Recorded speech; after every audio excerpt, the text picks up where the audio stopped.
If you've ever felt lost, standing before doors that refuse to open, then this story will remind you that sometimes the wrong door is the one that leads you home.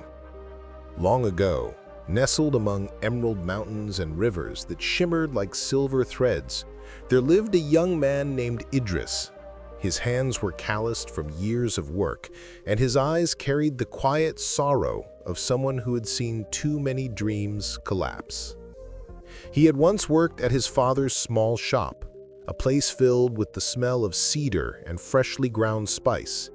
But when a fire tore through the village market, everything they owned vanished in one night: the shop, the savings, and eventually his father's health. When his father passed, Idris found himself with nothing but debt and despair.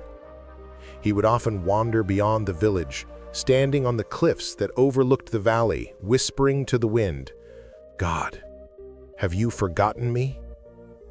Each sunrise felt heavier than the last, until one evening, while the sky blazed crimson and gold, the village elder stood before the masjid and said, "When God closes one door, He opens another, but only for those who keep walking." Those words echoed in Idris's heart long after the crowd dispersed. That night, unable to sleep, he packed a small bag, a crust of bread, a flask of water, his father's knife, and his mother's prayer beads. He looked once more at the mountains and whispered, "God, if this is my path, guide me to the right door." And so before dawn, he began his journey toward the great city beyond the desert, a place he had only heard about in travelers' tales. The journey was merciless. The sun baked the earth, the nights froze the marrow, and silence was his only companion. Yet with every step, he learned to listen, not to the noise of the world, but to the still voice within. After a week of walking, he reached a small town at the edge of the desert. Its streets were alive with merchants shouting, donkeys braying, and the scent of roasted grain. With his last few coins, Idris bought bread and asked a merchant, "Do you know anyone who needs help? I can fix, carve, or carry." The merchant eyed him from head to toe. "No work for strangers," he said, waving him off. Idris knocked on another door, a carpenter's workshop. The foreman frowned. "You've got no tools, no references. Go back where you came from." Door after door, rejection after rejection. By nightfall, his feet ached and his stomach growled.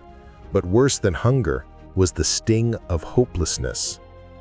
That night, he found a corner beneath a flickering street lamp. As he lay his head on his bundle, a voice came from the shadows, raspy yet kind.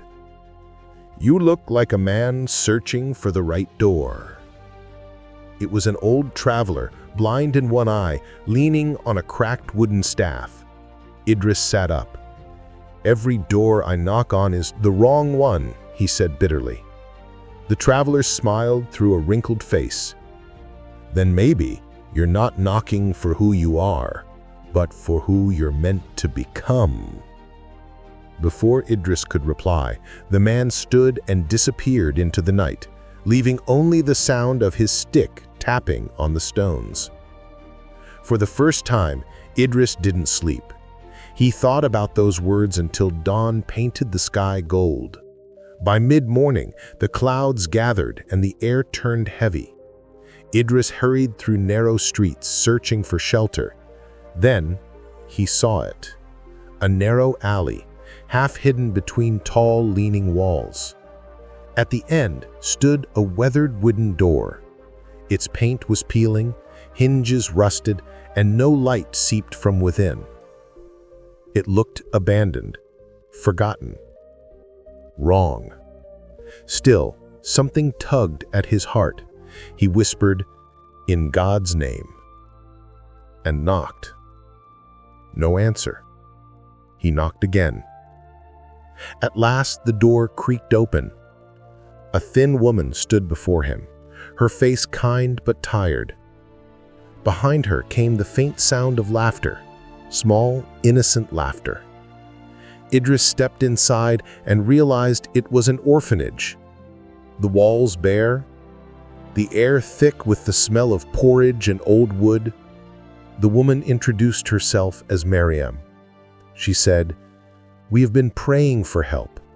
Our teacher left weeks ago. The children need someone to guide them, someone patient." Idris hesitated. I was only looking for shelter." She smiled softly. "Perhaps, son, this is the shelter your soul needed." Days turned into weeks. Idris repaired broken tables, painted walls, and began teaching the children letters and stories. At first, he did it just to repay their kindness, but soon their laughter filled the emptiness inside him. He told them tales of courage, of faith, of how even the smallest act of kindness ripples through eternity. They called him Ustad Idris. In their laughter, he found healing. In their trust, he rediscovered purpose. One stormy night, a child tugged on his sleeve and asked, "Teacher, how did you find us?" Idris smiled faintly and said, "I was searching for the right door, but God showed me the wrong one instead." Months passed. The orphanage began to thrive. The children grew confident. The walls echoed with learning, and Idris's heart, once heavy, now brimmed with light. One evening, as the sun dipped below the horizon, he stood at that same old doorway, its wood still scarred, its hinges still crooked. Yet now it looked different, holy, chosen. And in that golden silence, Idris realized the truth. The wrong door he had once hesitated to open had been written for him all along. He whispered, "Thank you, God. I was never lost. I was being led." This story teaches us, sometimes the wrong door isn't a mistake, it's mercy in disguise. Every closed path leads you closer to the one God has chosen for you. If this story touched your heart, remember, faith is the key that opens every door. Subscribe now for more stories that awaken your soul and strengthen your heart.